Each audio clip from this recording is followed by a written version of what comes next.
Now, where did I put this? Here it is. Welcome to the Toolbox. Tools for life and everything in between. Stuff you can use or toss, it's up to you. Hey everyone, my name's Burles. I'm a former Master Corporal with the Canadian Combat Engineers. I served for 8 years in the Canadian Forces, including an 8-month tour in Afghanistan in 2008. I was diagnosed with post-traumatic stress in 2013, including major depressive disorder, and what I'm bringing to you is the tools in which I've used and others have used to move forward in life. I hope you enjoy it. Let me, first off, welcome Chris. How you doing? Thanks for joining me today. I'm going to have some questions for you right off the bat, but you are the owner-operator of Mjolnir Initiative, correct? Yeah, that's right. So I'm Chris Williams. I'm the owner-operator of MIA, also known as Mjolnir Initiative Apparel. We started up 2018 with the idea that we would actually go forward and do some kick-ass apparel that kind of inspires the troops, if you will. Oh yeah, for sure. I'm wearing your red shirt right now, actually. That's awesome. Thank you very much. I like it. So first off, let's just start with your history. Who are you, and what is your military background? So you already know who I am because I introduced myself. That's correct. But so I joined the service 2001, September 27th. We all know our dates. Yep. And I started basic training October 2nd. I joined up as a naval electronic technician, and then later on went on to naval electronic sensor operator, because I was 18 at the time, and guns and missiles seemed way better than doing electronic engineering. That does sound better. So, yeah. Well, you're 18, right? You don't think about on the other end of things. Although I'm in my late 30s, and I would still take guns over electronics. Well, while I don't disagree with you, I will say that my old man did mention to me that I want a trade that's going to benefit me on the other side. And I can definitely see the words that are pearls of wisdom in that. Yep, my granddad said the same thing when I told him I was going to join the engineers. He said, "Why? Join the Air Force, man. They sleep in beds." Yeah, no, that was definitely a conversation I ended up having at one point. Because when I went to join up, I actually wanted to be a vehicle tech or a mat tech, which my father was very much against, being EME himself. He was a retired Master Corporal vehicle tech. Yep. And his thought process on it was he pissed way too many people off while he was in, so he didn't want to subject me to that and give me a fighting chance. Yep. So, yeah, I ended up joining the Navy because the Navy... the beds are dry, you have a shower every day, hot meals every meal, and how far were they going to make you run? The length of the ship? Yeah, you can do that. Yeah. So that was the rationale, and 18-year-old me did the okay, Dad. And that's how I became a sailor in the Royal Canadian Navy. And of note, I had no idea that we even had ships. Well, most people don't, actually. That's one of the things. I mean, you ask anybody that's not around the military or has some sort of military background, they don't know we have a Navy. They don't know we have an Air Force. They barely recognize that we have an Army. And it's, even funny here you go south of Edmonton at all, or southern Edmonton, and you ask, where the closest base is, and they're like, I don't know. Yeah, and they're literally like 30 kilometers away. Yeah, exactly. It's very interesting, right? Yeah. So for me, what my career ended up entailing was deployments, because as I'm sure you remember, Afghanistan was happening. Operation Apollo was coming up online. Yep. And I was literally right out of basic training, and I was put on the HMCS St. John's, and she was going to be Roto Zero. going over there, if I'm not mistaken. I'm sure that if somebody's listening to this that knows better than me, they'll correct it. Probably. But yeah, anyways. St. John's was going to be the first official ship deployed over there, and at that time they came out with the. You remember? I know this is a stretch back to 2002. When they released that message saying that you were allowed to have a certain percentage of personnel on trained deploy to a combat zone. No, I wasn't serving at that point in time. No. Anyways, it came out back then. And that was, so here I am, like, all I've done is my basic training, and they're talking about sending me over there. Yeah. Anyways, I was shitting bricks. Yeah. I didn't even have my environmental sea training, which is like a must to deploy on a ship. So that's the same thing as what we would do, like soldier qualification, your basic Army introduction. This is machine guns and grenades and all this stuff. Absolutely. Yeah. So what the Navy does is they used to call it the OSCAB, and then they switched over, I think it was in 2003, they call it NETP, which is Naval Environmental Training Plan. Yeah. So the whole idea is similar idea to the soldier qual. This gives you a general familiarization with the ships, all the fitted systems, all the damage control systems, what a deckhead is, what the deck is, what a bulkhead is. You learn it all. The basics, yeah. Absolutely. Here's what you need to do to function. Yeah, we call it BMQ land is what it's now called for the Army side of it. It's, people and their ideas where you go from BMQ, now you're in BMQ land. It's real smart. Oh. Outstanding. Yeah, I was getting confused with that. So it's basic training part 2? Yeah, pretty much. Yeah, that carries it on. Yeah, there some good idea fairies were involved in that one, I'm pretty sure. Oh yeah, absolutely. So how long did you serve in the Navy? I ended up releasing in 2014 October. So that's 12 years. Just over 13. I have my CD, sir. Nice. Yeah. Means you didn't get caught about getting in any trouble, right? Yeah, absolutely. Isn't that how it goes? 12 years undetected crime. Nice. And I love the fact that we have that in our regs. It's like undetected crime. You can do crime, you just can't get caught for it. I love that. Yeah, absolutely. So now you started MIA back in, you'll remind me again? 2018. 2018. Now, how is that going from, 4 years out? 5 years out? Yeah, 4 years. Just shy of 4 years. And then starting your own business?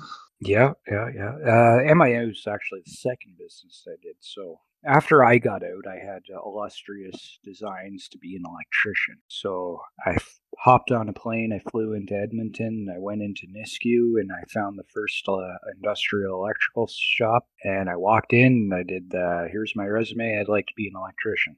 Actually, like most military guys, well, not most, but the way I did it is I legit had like a list of places that I knew were looking for electricians. I had their addresses, and I had them all planned out according to geography.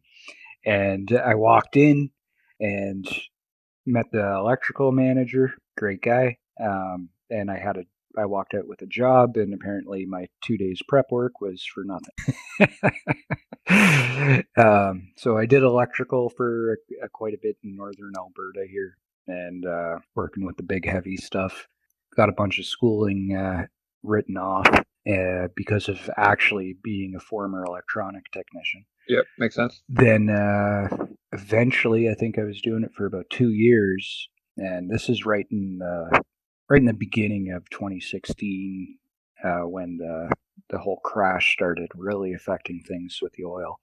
And I switched over to NCSO, which is a National Construction Safety Officer. So best way to explain that is we all know about OH&S. Private sector companies hire NCSOs to ensure that they are compliant. So when OH&S does come, you talk to the NCSO and you kind of team up between you, and they say, we have a reason to suspect, and you say, no, you don't, because here's all my paperwork, we're good to go. Oh, yeah, that's where that went. And then I actually got laid off probably 6 months after getting the job. Happy times. Yeah. And then did you just like out of the blue go, you know what? I want to start making shirts. No, not really. That's kind of an interesting thing because I kind of did a after I got laid off. That was because of Alberta wildfires that happened.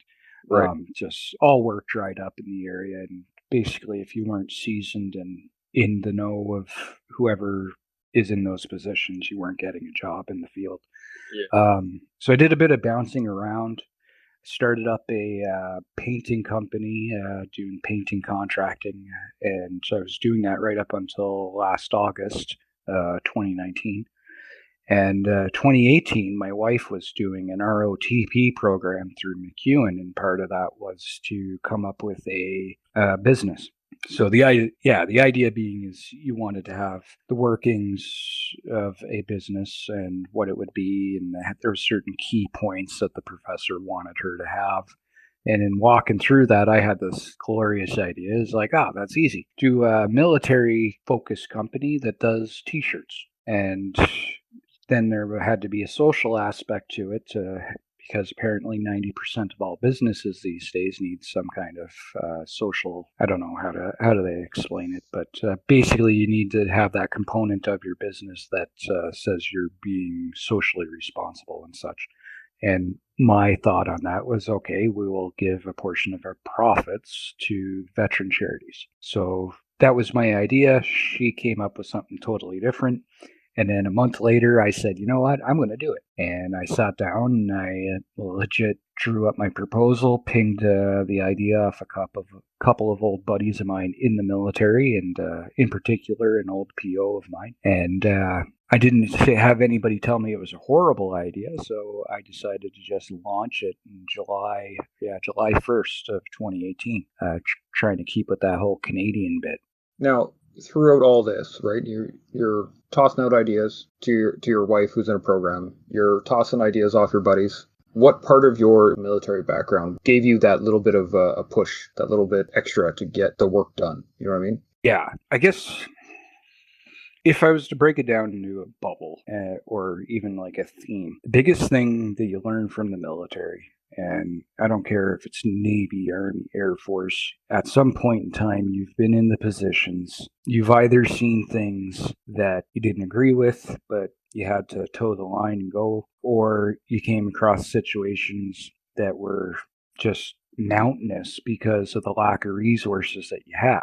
But you always have the sergeant or the PO sitting there doing that. Well, this is the mission, boys. Get her done. Doesn't have to be pretty, but it has to be done, right? So I think what it is for me was 13 years of being in that environment where you sit there and you have an idea and it's yours. Yep. And you can implement this idea.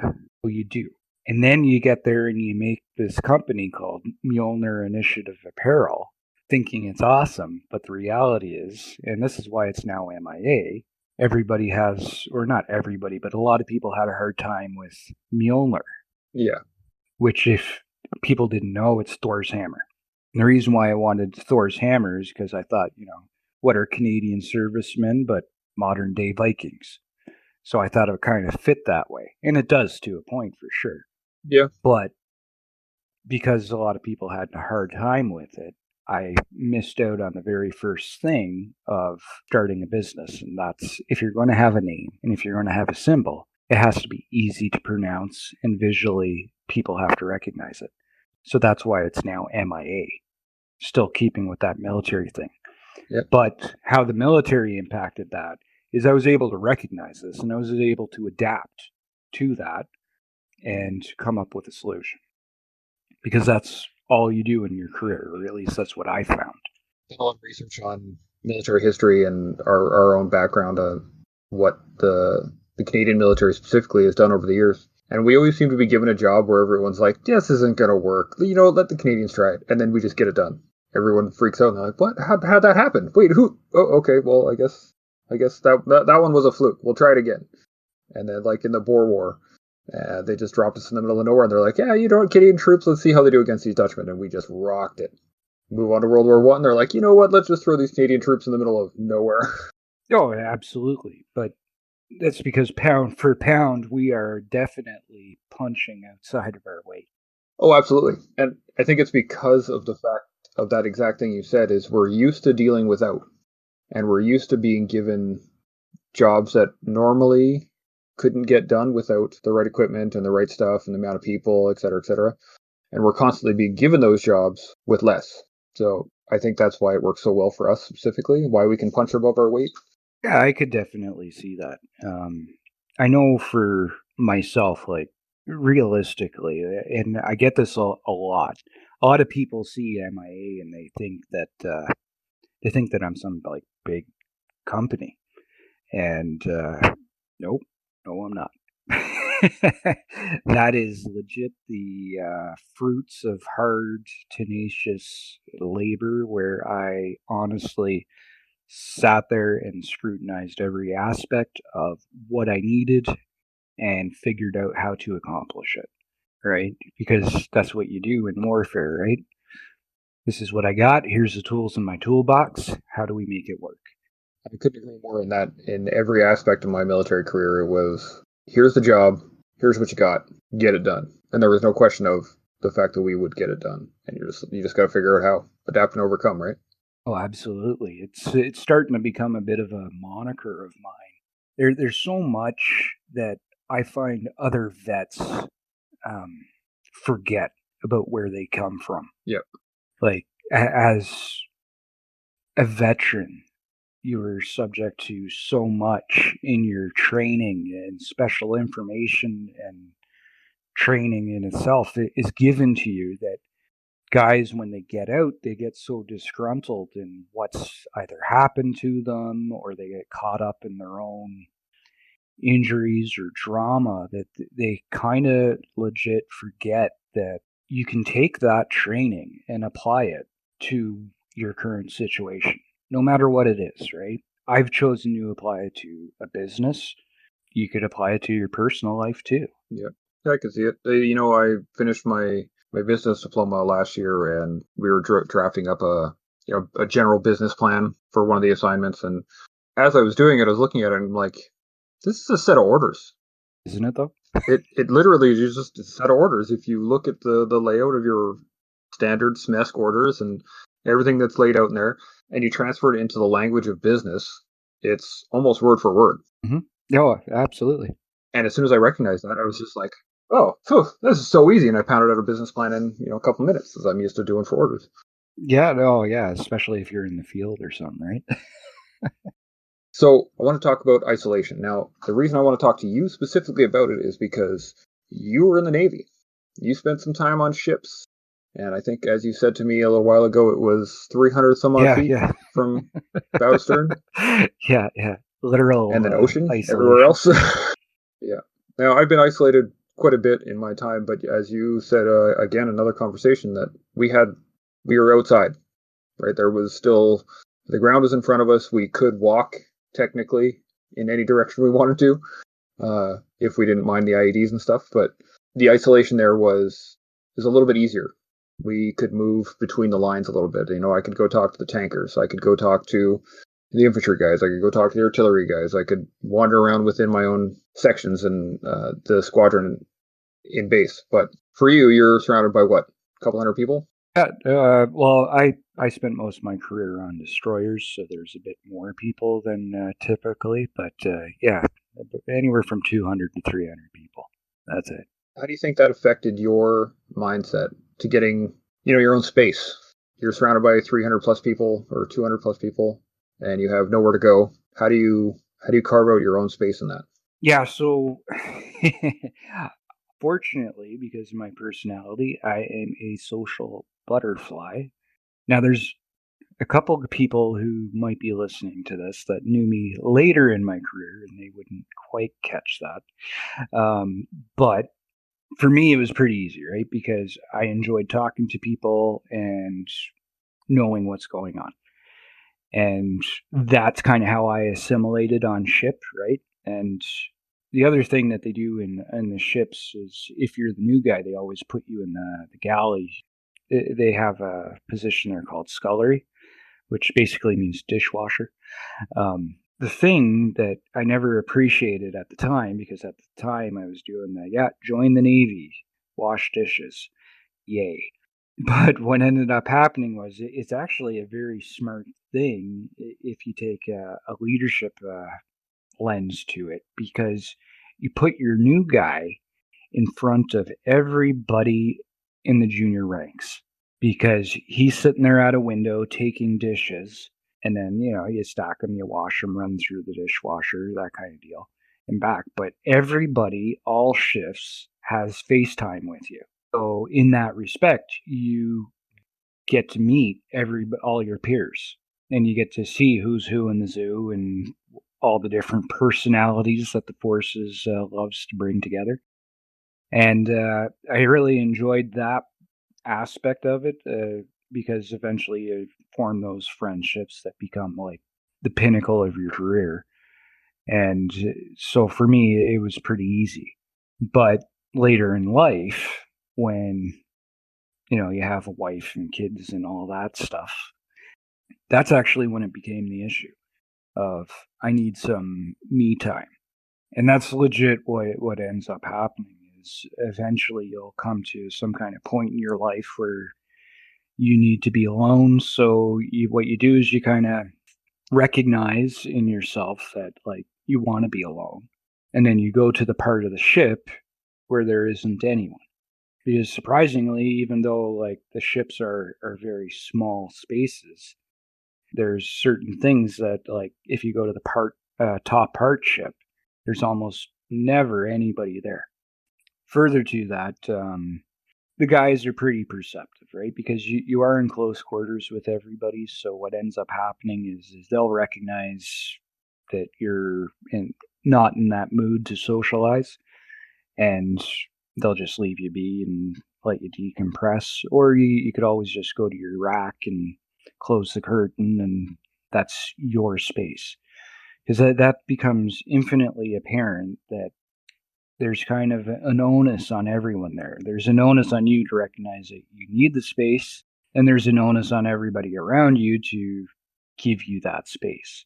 So even right now, if you're in a self isolation situation with this coronavirus pandemic, it could definitely be applied to your household. Like, wife's having a bad day. Well, she needs to recognize that she's having a bad day, but you also have to recognize that it's happening too. So it's very important to do the okay, like, come on, kids, we're going to give mom some space, and take them out in the backyard if you have one, or the basement, or another room, whatever, right? And put an addendum on that and say, the best thing you can do is talk to the person too, because I know for my wife, if I were just to take the kids and be like, okay, we're going to give mom some space, that would piss her off more because I'm removing her from the conversation. Yeah, no, absolutely. Two-way comms is always the way to go. Yeah, absolutely. Yeah, I just wanted to make the addendum on that because it can get to a habit where you just say, okay, I'll just give you some place, and then you just fuck off, and you didn't actually talk to the person to find out what was wrong, or if it was a bad day, or if they were going through something, or wanted to talk it out, or whatever. It's always better to have some comms.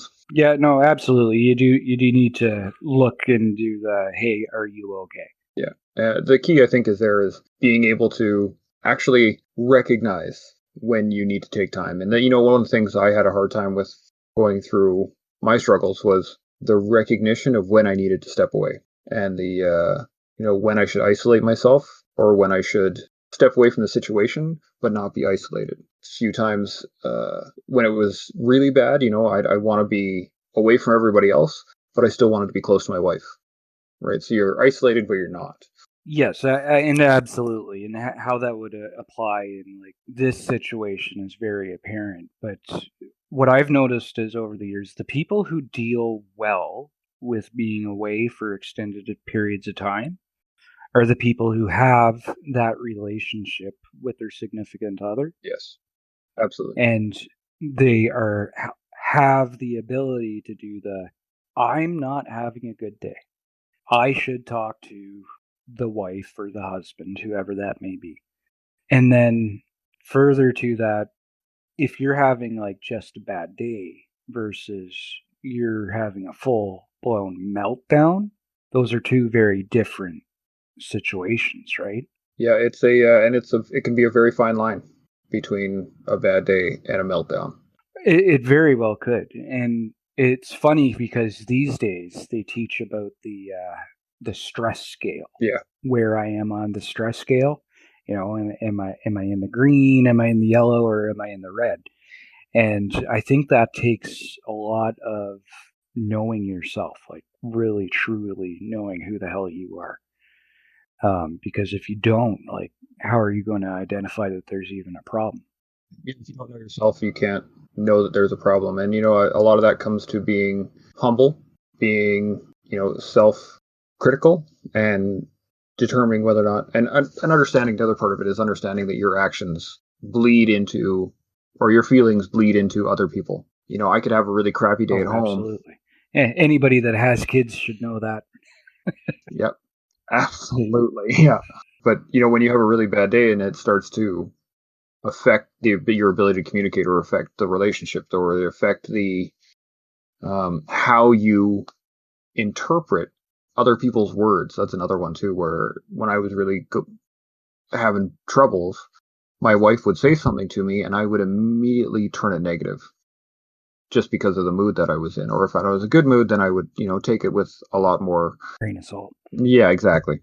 And I think that's a big part of it, is once you have to be able to recognize in yourself those points where, okay, I am not doing well, I'm not communicating well, I'm not receiving well. I need to isolate, and isolate well, right? This is one of Yeah, the but trick. Sorry, go ahead. well, you're going to say that's the trickiest part of it, and you're right, because you can't. Maybe it's the terminology that's kind of getting my hackles up, but like it's not necessarily self isolating, right? Like you referred to it, if you're having a total meltdown, you'd withdraw yourself from others, but all of a sudden your relationship with your wife became infinitely more important to you, right? So I think, like, while isolating may be a part of it, I think what you're more accurately talking about it is you need to decompress versus isolate. Does that make sense? Yep, absolutely. I was going to get into that next, in that isolating well versus not well. You can. I use the term isolate because I do remove my external triggers, right? I go somewhere by myself. Now, when I isolate well, I have stuff to do, right? I can study French, or I can work on my rifles, and I like to tear them down and clean them and put them back together because it's mechanical.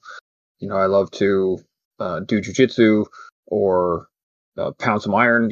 Whatever it is I need to do in that moment, I'm going to isolate myself away from others, but I'm going to be constructive with it. Whereas when you are isolating negatively, you are just hiding in a hole, and you're not, as you said, you're not decompressing. You're just hiding.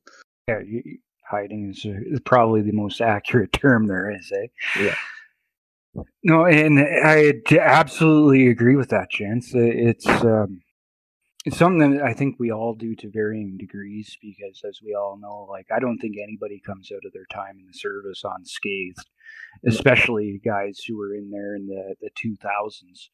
Yeah. For whatever reason it may be, and I think that the best thing that I ever heard to that was somebody who had severe PTSD, and there was another guy comparing himself to this guy, and he looked at him and he's told him, he's like, listen, like, don't compare what happened to me to what happened to you, because the reality is it doesn't really matter. What matters is we're both injured and we're both hurting because of it. I got this cheesy lines that I like to pull out every once in a while when I talk about stress, is that you can drown just as easily in 7 feet of water as 20. It only takes a tablespoon. Exactly, right? Like, if you are unable to get your head out of the water, it doesn't matter how deep it is. Your head's just underwater. Yeah, oh, absolutely. One of the major difficulties is recognizing, especially when you're panicking, or when you're in that limbic brain where you're in, fight, flight, or freeze, is recognizing what's around you. And this is where, a lot of mindfulness training comes into, and environmental awareness. Environmental awareness. It's very important in all things. Absolutely. There was, what was it? Robin Hood. The story of Robin Hood, when he meets Little John and he fights him in a river and then trips him, and Little John thinks he's drowning, and Robin Hood just says, "Put your feet down," and he just stands up. He was in like 3 feet of water. Oh, absolutely. And it's funny because in above water warfare, it's always something that happens is you see somebody when you're doing naval warfare, and all of a sudden you'll have like multiple bogeys inbounds and missiles and stuff like this, and guys would just get sucked right into like 5 nautical miles, which in naval warfare terms is not a space you want to be sucked into. But it always seems to happen because you follow the threat, and then you have another threat, and it keeps closing in on your position, and then guys get sucked into that 5 nautical mile ring. But meanwhile, they're not keeping an eye out 50, 100, 250 miles where there's somebody else taking a pop shot with a bunch of missiles that is going to come crashing down on your world in the next 3 to 4 minutes, right? And it's just so funny. So it's definitely applicable to even this situation, right? Don't get sucked into your own space. You got to keep an eye out to what's going on around you. Such a great analogy. In the Army, we do the section attack, and it is the same thing. When you come up onto the objective, you're sucked into that 15 feet in front of you where that trench is, and everyone's guns start to traverse inwards towards where the trench is. So if I was a C9 gunner a lot of the time, so I was always on the flank, and you would always want to bring your gun into the trench that you're supposed to be shooting at. But if you do that, then you're going to start lasing the rest of your team, and obviously that's bad. You have to continually fight that and push your gun outwards and keep your head up and keep scanning to that flank, because that's your responsibility, not the trench in the It's front of the even the line. same in urban warfare situations Yeah, tunnel vision, absolutely. with the boarding party when you have that dissident and he's coming towards you, and you get sucked right into that dealing with that guy. Oh, well, it turns out he actually only has a knife. Yep. And you totally missed the guy that was 10 feet down the hallway with the AK who's Yep. about to light you and your team up, right? No, it's very funny, right? But these are the little kind of things that, like, why do we not recognize those tools when you're out of the military? It's because of the shock difference between what the military is and the mindset and the people that you're around, and it's a miniature lifestyle, right? It when it comes to how a person can live their life on this planet, the military is a very small fraction of that. So when we step away from it, it becomes so different. You're stepping into an entirely new world, even though you grew up in the world to begin with. Yeah, But it's still, there's definitely a culture shock. I think that's one of the biggest reasons why. So you don't look at your tools from the military as applicable to civilian life, because it's so different. So different. Oh yeah, no, it's. I remember the first job I had outside of the military, and some kid didn't show up to work, and I was doing the holy crap, that's a thing. Yeah. Wait, you can just not show up? Yeah, well, they called the guy up just to make sure he was coming. Like, you didn't like quit or anything, right? You are coming back. I was like, what? This is a thing? I struggled with that actually quite a bit when I first got out and started going to school. And I missed an assignment or two, and I was like losing my mind. I was calling the teacher, and I was trying to get in hold of the dean, and I'm like, "Hey, can I get an extension? Is this possible? I need to hand this in." Blah blah, blah. They're like, "No, it's fine. Just don't worry about it. It's an assignment." Yes, Right? yes. That crushing anxiety of I'm going to be late or I messed up. Oh no, I'm going to be charged. Yeah, absolutely. Yeah, I love it. Or I don't have that anymore. especially in the engineers. Oh, yeah, when the engineers, it was like, you fuck up, people die. That was like the standard Doesn't matter what it is. Oh, we're dealing with UXOs. If you screw up, somebody dies. We're dealing with mines. If you screw up, somebody dies. It's a very black and white thing in the engineers. So when we got out, it was challenging. No, and I can appreciate that, and it's very much the same in the NESOP world, because NESOP being the pointy end of the ship, tip of the sword, if you will. Everything has to happen. It has to happen now, and it has to happen correctly. Yeah. Right. Taking time to deviate from the drills that are set out. It's just not. They're not receptive to change because of various reasons. Mostly to do with the 2 minute time frame that you have from missile launch from aircraft to hitting the side of the ship. You have 2 minutes, so you have to react. You have to react now, and you have to react appropriate to the threat. So yeah, the NESOP world wasn't very forgiving that way either. But that being said, the important thing to realize is you are not in the military anymore. It takes a while. And may sound stupid, but I find a lot of guys, even myself included, kind of forget that I'm not in the military anymore. It takes a number of years to really shake it out of your head. And a lot of that comes down to that whole personal narrative that you have in your brain box telling you that you mess up, people are going to die. Because at the end of the day, if I show up late to work, no, it's not going to look good, but nobody's going to die. I'm not going to get charged. They're just not going to pay me for that hour. A bit more forgiving. A little bit, yeah, just a hair, right? The thing that turned it around for me was I was in school and I was talking to a buddy of mine who had already been through school. He'd been out for a little while, and he was like, "Man, C's get degrees," and it hit me like a ton of bricks. I was like, "Man, C's do get degrees.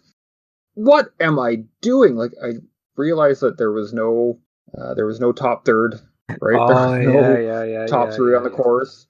Yeah, I didn't need to be that guy. There's no it top was just, student award. Well, there kind of is, but yeah, man, but it's just like do the work, hand it in. It separated the mindset of military learning to the mindset of just standard learning. So, Swung the paradigm, man. And I definitely get that. And see, I didn't have that problem when I was in the military. Because while there was your top third and your top student and all that good stuff, this is like a personality fault of my own. My motto was green means go. Did I pass? Excellent. Green means go. Smart. So it was probably quite a bit easier for me to adapt to this civilian environment because of that. Because at the end of the day, like, they're not gonna put down that, oh yeah, Chance Burles, last of his class. Yeah. Promotions probably not going to happen. Yeah. Postings, probably not going to happen. No, they don't care. You pass the course, you get the certificate at the end of it. That's your name on the end of it. You worked for it, and away you go, right? I believe they distinguish with honors and so on. Yeah, but that's about it. What right? There's an old joke that goes, "What do you call someone who graduated last in his medical school? Doctor." No one cares how he got there, right? Like he passed, he has the certificate, he's got the qualifications, he's still a doctor. Oh, absolutely. And it is right. And unfortunately, and people outside of the military don't even think of it, right? Like, if you're a journeyman, well, you put in the work, you've met the minimum standard, you got your seal, away you go. You're still an electrician, or you're still a plumber, or whatever. People don't think in these kind of contexts. We're in the military. You're right. It's absolutely like you want to be in the top third, because if you're not in the top third, are you going to merit? Are you going to rank? Are you going to get the Gucci postings? Your choice. Are you going to get in the section with all the other go-getters, or are you going to get the dive course that's coming up, or the HB course, stuff like that? So Yeah, no, yeah, priority coursing, and then what else is attached to it? Oh, Yep. your per. Yep. Yeah, and the guy writing your per is going to know where you placed on your course. Absolutely. Yeah, there's definitely, yeah. Look at all that Yeah, pressure. just a little bit, Yeah, a it's little bit, crazy. a little bit riding on whatever on everything that you're doing at once. Yeah, everything you do matters. No, but not to take away from that, though, right? But that's probably why a lot of military people, when they are out, like, doesn't matter who you are. Like, look at me, I'm Navy, you're Army. I'm a hard sea trade, you're combat arms. We both have that training kind of ingrained into you. Whether I choose to ignore it these days is a little bit different because I'm pretty sure I could flip the switch and go right back to it. But maybe that's why we do so well when we're put into these private sector situations, right? That brings me to my next point was one of the things that gets tricky for especially military guys when we get out is keeping busy versus being productive.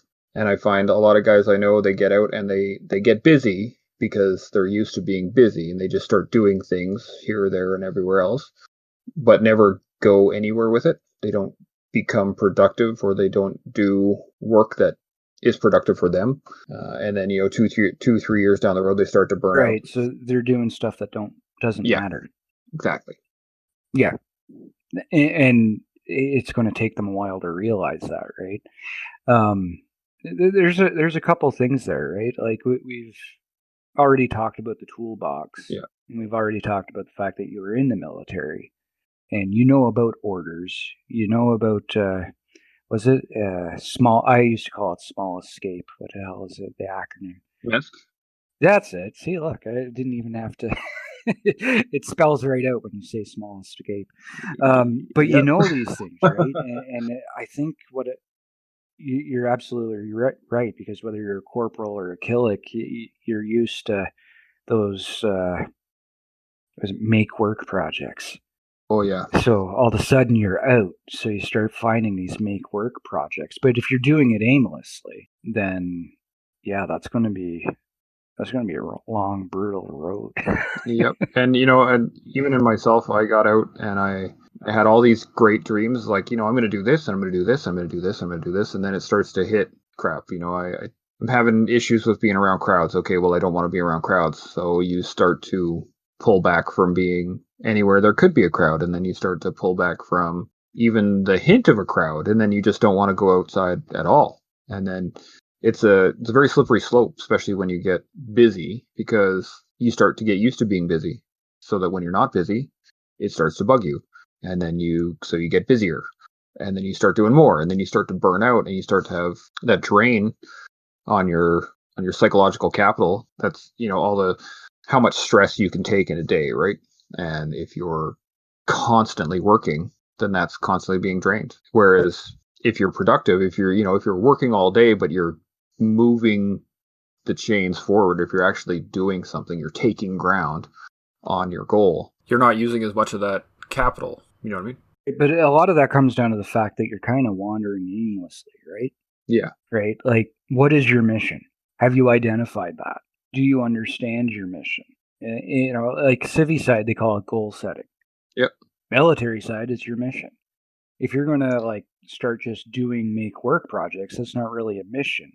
So I think that's where the kind of disconnect is. Yeah. But if you could like legit sit down with the pen and paper, do yourself a business plan, give yourself orders, it's a very important step because it'll allow you to, one, identify what the hell you're doing, two, establish goals or milestones, and keep track of your progress.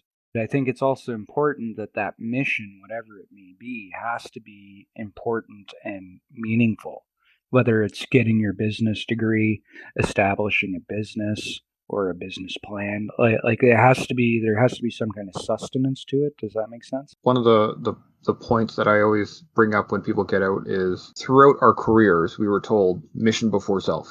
Mission before self was, across the board, everything that it is to be military. But what happens when the mission is self? Then what do you do? If keeping you healthy is the mission, how do you do that? it was always responded to with like an because no one had ever really thought about it, right? Yeah, a little bit of retrospect here. No, and there's a couple key points there that everybody can kind of take away from. Like, I don't know what they told you guys in the Army, but I know in the Navy we always used to talk about the three pillars. Expand on that. Okay, so three pillars of mental resilience is what it comes down to. Now, maybe they paid a little bit more attention to the Navy types because we were stuck on a tin can out in the middle of nowhere. But one of those like pillars is sleep. You need your sleep. Yeah, we never got You that. need to have it. Yeah. Well, don't get me wrong. There was a time in the Navy when like sleep up was a real mean beast, and I have done the 14-day workup where you know you kind of forget your name and you just kind of respond. But I think it was about 2007, 2008, the Navy started to kind of accept the fact that when you are tired, you do not learn. So accurate. Funny thing about that. Because the Navy became more interested in having sailors who learned and understood the material versus trained to react. Because we could do that. Which makes sense. Yeah, well, the idea is if you set up a guy with the foundation and he has all the tools in his toolbox to understand his job inside and out, well, we can work on the whole muscle reaction, muscle memory thing in trainers because you just drill it into a guy versus sleep debt, drill it into a guy. All right. So they changed that approach. Yeah, I'm pretty sure it was 2008. And one of those pillars, they introduced the three pillars. It was sleep, physical activity, so being physically fit, and nutrition. So if you have those three pillars, you will, in theory, take care of yourself. And it's kind of funny because they'd also throw in hygiene there as well. And that is how you take care of yourself. So maybe it was four pillars now that I think of it. But regardless, you need to get your rest. You need to fuel, give yourself that break, mind and body. You need to fuel yourself with the proper nutritional food. You need to exercise yourself to make sure that you're fit for duty. And then hygiene was one of those things that they always said to keep an eye on when it came to your subordinates and yourself, which in a close quarter situation like the Navy is pretty apparent who's taking care of himself as far as personal hygiene, who isn't. But they legit sat down psychologists with us and they talked about these things. And one of the things they said was like the guy who's not showering on a regular basis and not brushing his teeth on a regular basis, keep an eye on him because those are both key points of a person's mental health. Because if you're not taking care of your basic cleaning, then what else are you letting go? And stuff until at least I got back in October of 08 is when I got back from Afghanistan, and they started running that stuff as I got back. We kind of touched on it right before we left in 07, but there wasn't a whole lot to it because we were just getting drilled mercilessly. It was tons of sleep depth, tons of drilling. They were giving us, and they always used to say, make sure you get your sleep. And you're like, okay. And then they'd give you more work than you could possibly do in 24 hours. Yeah, no, there was a bit of that. So you wouldn't get any sleep. A bit of that. Yeah, take care of yourself. Now do the work of 10 men. Yeah. Yeah. You gotta love how the military adapts to itself. But I will admit, though, that I have seen it work, and I've noticed it myself, especially on this side of the fence as far as the military goes. Like, have I showered today? Maybe I should do that. Did I remember to brush my teeth? Maybe I should do that. And I keep up on it as a matter of, because I know if I don't, then I start falling down that slippery slope of, all of a sudden I'm not sleeping right. And then you start getting involved in these tasks or whatever it may be that you decide to give yourself, and you start burning yourself out pretty hard. The one of the things that I wanted to dig into here was the big difference between grace and slack. And that's really what it comes down to, especially when you start losing personal hygiene points, is where giving yourself the time becomes taking slack. You're not just taking the time you need, you're taking the time you need and then some. I'm not going out today, so I'm not going to shower. And then that becomes 2 or 3 days and you haven't showered. And then, especially in today's world where we're all isolated within our homes, it can get pretty easy to not shower for a day and then realize that it's been 3 days. And then, not brush your teeth twice a day or not brush your teeth at night for a day. And then it becomes 2 or 3 days just because the days are repeating themselves, right? It's general isolation that not a lot of people are trained up on as we are. Oh, no, absolutely. And I think that's where the military is so great, right? In the military, everything's scheduled. Yeah. So I would highly suggest that anybody who's decided to listen to us develop a schedule or a routine at home. It doesn't have to be set in stone, like a fluid schedule. It's fine, but base it off your meals and go from there for what works for you. And part of that should include hygiene. Absolutely. My psychologist always calls them non-negotiables. So you pick like 3 non-negotiables. So one of them is, for me, I have to work out. Otherwise, my day is crap. I have to keep up with my hygiene. That means showering once a day, brushing my teeth, standards. And then having at least an hour of just time by myself. So every day I have an hour by myself that I can play video games. I can work on the Walk for Veterans. I can do a podcast like this, or I can, I can do whatever I want, but it's specifically me time. I don't have the kids hanging off me. I don't have my wife asking me to do stuff. It's just me. And those 3 things have to happen every day for me. But as you said, you have to keep a balance with that. Things have to be fluid. So if, my kids are driving my wife insane and I have my hour of me time, I'll take 20 minutes. I'll take 5 minutes, and then I'll take a day the next day or whatever. But the scheduling for sure, but balance, as you said, it's key, right? Absolutely, right. It's very much heavily involved, but like a routine, you need to have that routine. And you'll also notice if you have a routine set up, your kids will thrive, because kids thrive on that routine behavior. They crave order. Because I know in our house, well, they do, right? And that's what you're doing. Because if you walk into chaos and you just only have chaos, that's exactly all it's going to be. And I imagine for you with your 3 must-haves there, what did you call them? Non-negotiables. Yeah, your 3 I like that. Your 3 non-negotiables. I think that's very important. There's a lot of takeaway from there, right? Because what I'm getting from that is you're already looking after your personal care. You're already looking after that decompression that we were talking about earlier, that in the Navy is instrumental to living in close quarters. It packages everything nicely, and I can definitely see why they would have you put those non-negotiables in place. And like I said, if you have your mission, you have your schedule, it just makes your day so much easier. And you have to maintain that balance, right? Like you have to be able to, move lunch from 12 o'clock to 1 o'clock or whatever comes up, because even in our days today, like there are still little things that pop up, but there's nothing that can't wait. Especially if you have kids.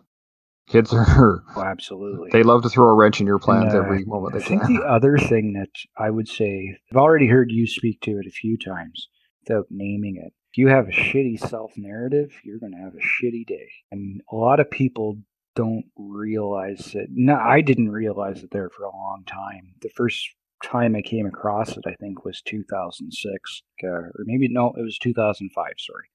And it was another one of those tools in the toolbox they wanted to give us before we did a major deployment. Because 2005, I was doing workups for about 6 months going into a high readiness period. And then I went on to what ended up being a 7-8 month deployment. So Definitely a lot longer than most of us are used to.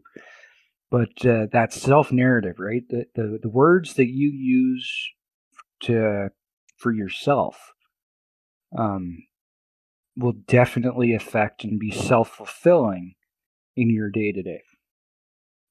So it's kind of funny. Like they teach this to the JTF guys, but they wouldn't really teach it to us, even though they understood the power of it. Figure that, right?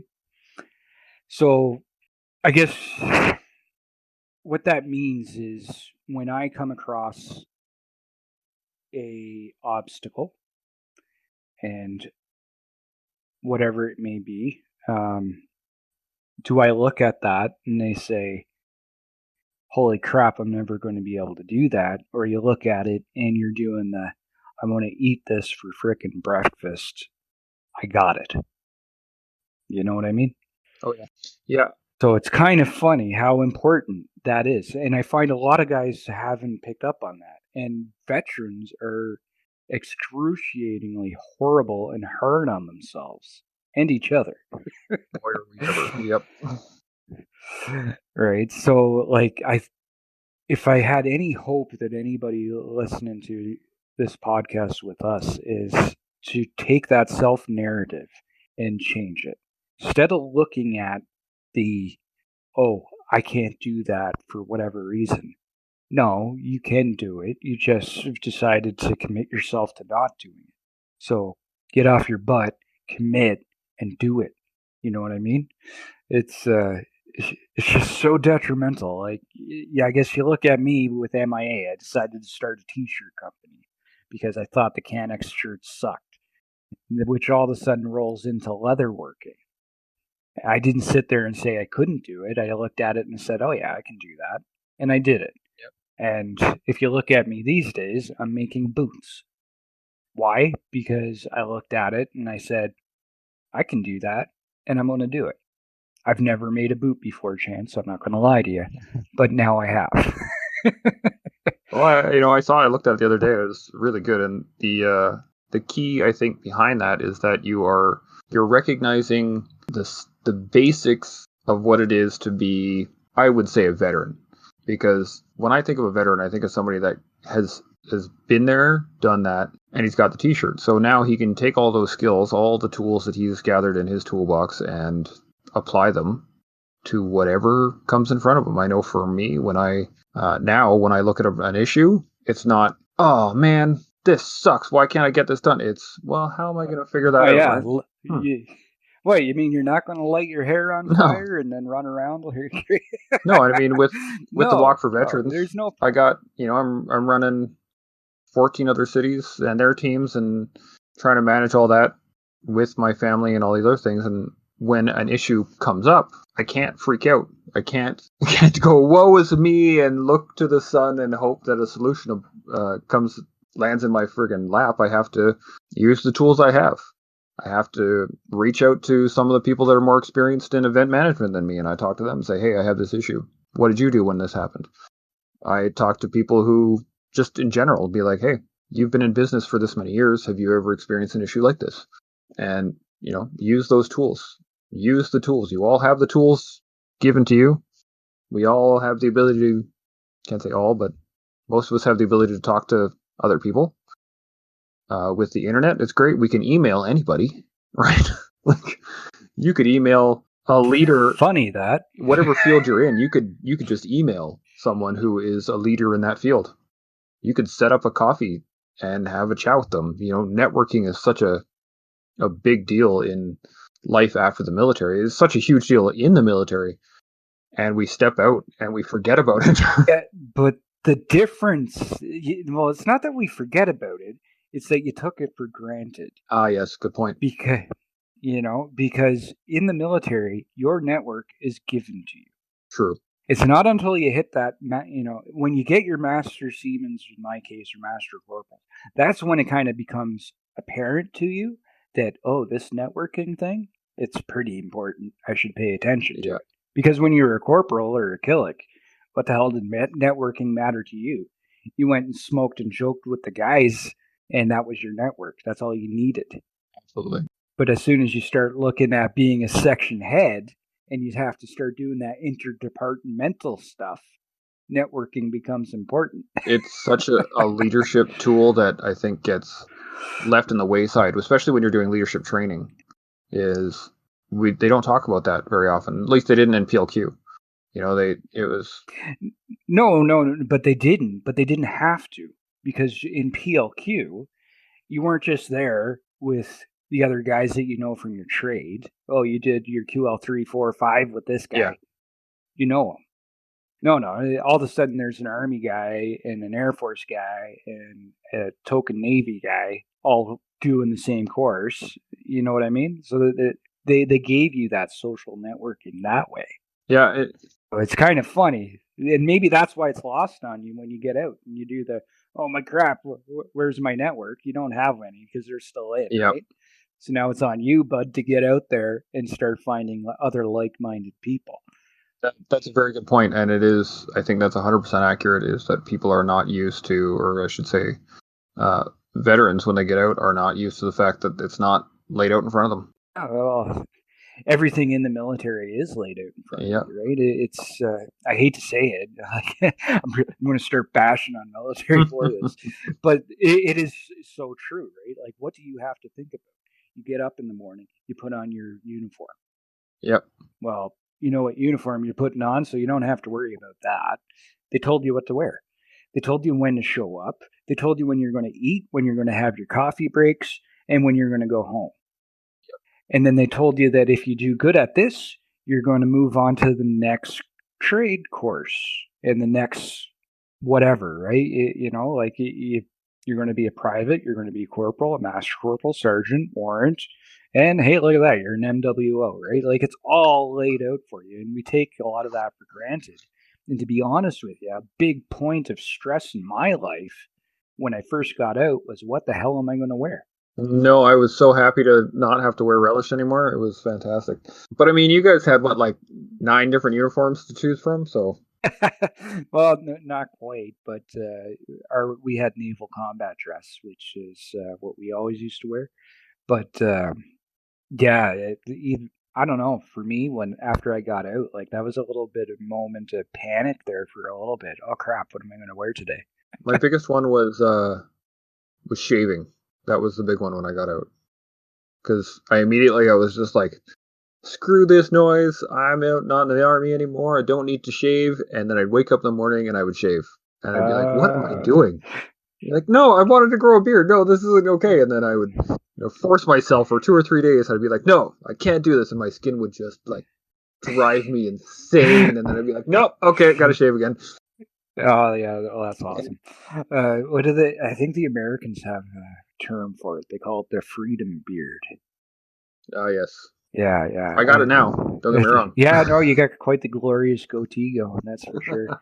I still kind of bounce back and forth on that, and I think that's because in the Navy you were allowed to have beards.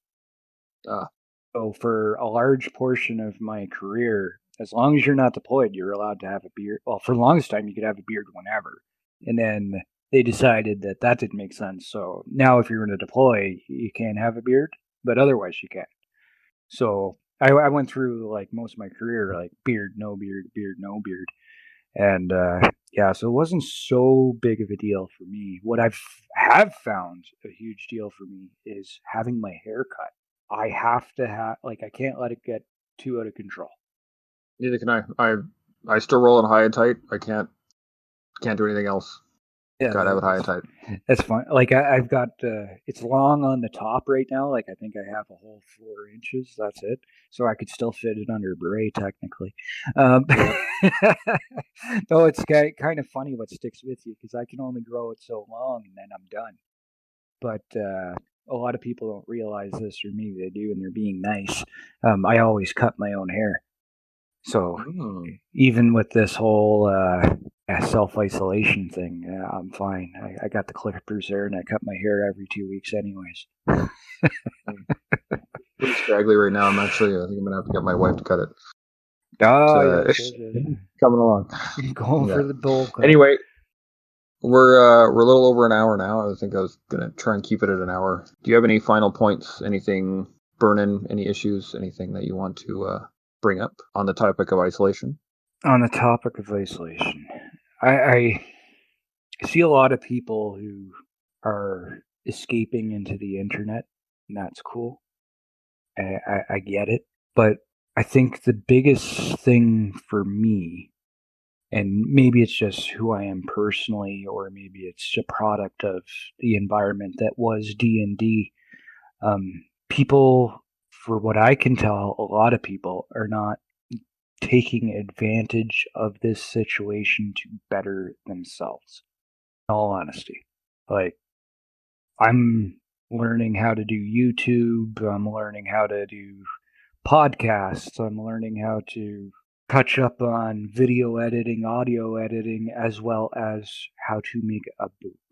Like I said, maybe I'm stretching myself out too thin. I don't know. But regardless, I'm trying to progress forward in something that will benefit me and my family down the road. And I see a lot of people who it looks like they're spending an awful lot of time on Netflix. From what I understand, my wife told me the other day that Netflix no longer has that "Are you there?" It's "Have you showered yet?" That's not cool. um, and I can see it myself. So the biggest thing I can say is get out and learn something new. Make yourself better. Um, the military forced you to do that through training because you always had to train for the next level up, right? And I think that a lot of us don't recognize that what that does is it takes care of idle hands and it forces you to get better. To your point you said earlier about the conversation in your own head, right? What are you going to tell yourself in the morning? Are you going to look at this as an opportunity? Absolutely. You're at home, you got time, No, get some work done?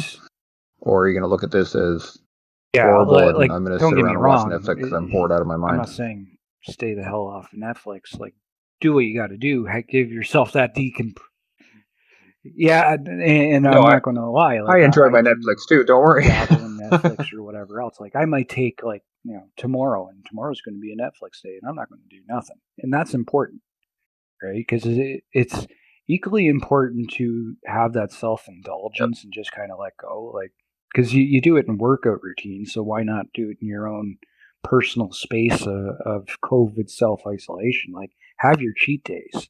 Definitely have your cheat days.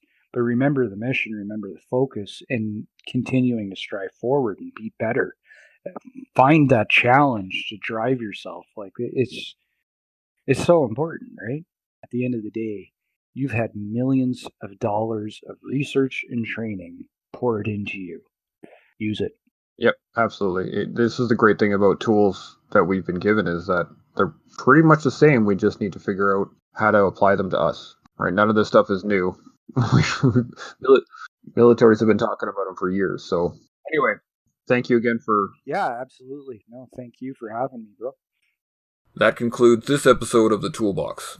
I want to thank you for listening. I hope you were able to use some of the information that was offered. I want to thank all those putting it on the line for us every day. Military, veterans, first responders, and public servants. Keep up the good work. I look forward to bringing you more tools for your toolbox. And until next time, stay open, stay humble, and stay focused. Chimo.